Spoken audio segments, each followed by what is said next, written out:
بسم اللہ الرحمن الرحیم۔ شروع اللہ کے نام سے جو بڑا مہربان نہایت رحم کرنے والا ہے۔ جب زکریا محراب میں داخل ہوتے تو مریم کے پاس رزق پاتے۔ آپ نے کہا کہ اے مریم، یہ تمہارے پاس کہاں سے آیا ہے؟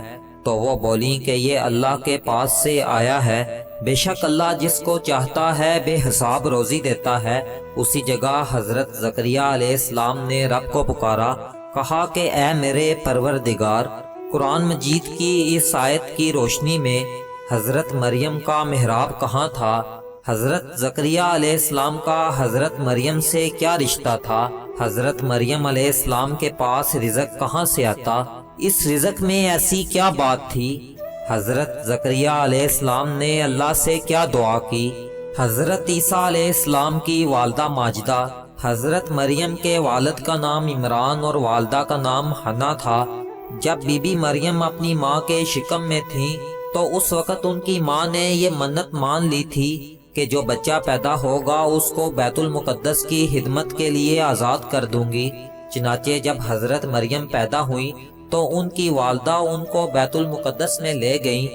اس وقت بیت المقدس کے تمام عالموں اور عابدوں کے امام حضرت زکریا علیہ السلام تھے، جو حضرت مریم علیہ السلام کے خالو تھے۔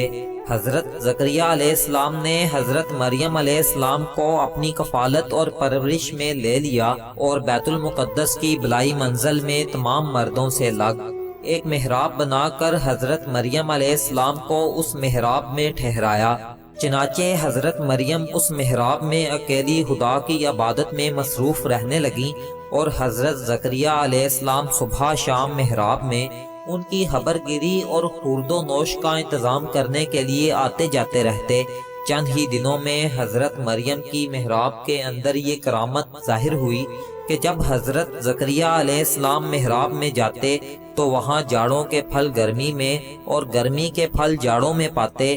حضرت زکریا علیہ السلام حیران ہو کر پوچھتے کہ اے مریم، یہ پھل کہاں سے تمہارے پاس آتے ہیں؟ تو حضرت مریم جواب دیتی کہ یہ پھل اللہ کی طرف سے آتے ہیں اور اللہ جس کو چاہتا ہے بلا حساب روزی عطا فرماتا ہے۔ حضرت زکریا علیہ السلام کو خدا نے نبوت کے شرف سے نوازا تھا، مگر ان کے کوئی اولاد نہیں تھی اور وہ بالکل ضعیف ہو چکے تھے۔ برسوں سے ان کے دل میں اولاد کی تمنا تھی اور وہ بارہا گڑ گڑا کر خدا سے فرزند کی دعا مانگ چکے تھے، مگر خدا کی شان بے نیازی کے باوجود اب تک ان کی کوئی اولاد نہیں تھی۔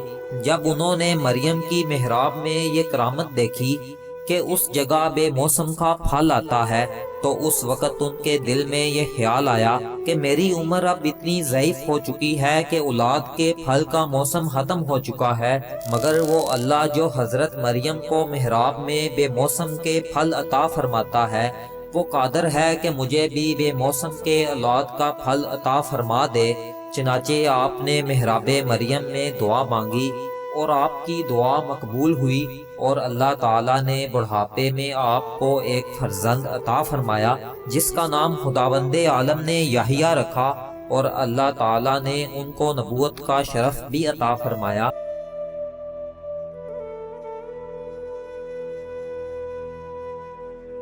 اسی جگہ محراب مریم میں حضرت زکریا علیہ السلام نے اپنے رب کو پکارا، کہا کہ اے میرے پروردگار، تو مجھے اپنے پاس سے ستھری اولاد دے، بے شک تو ہی دعا کا سننے والا ہے۔ تو فرشتوں نے انہیں آواز دی اور وہ محراب میں نماز پڑھ رہے تھے کہ اللہ آپ کو یحییٰ کی خوشخبری سناتا ہے جو حضرت عیسیٰ علیہ السلام کی تصدیق کریں گے اور عورتوں سے ہمیشہ بچنے والے ہوں گے اور نبی اور صالحین میں سے ہوں گے۔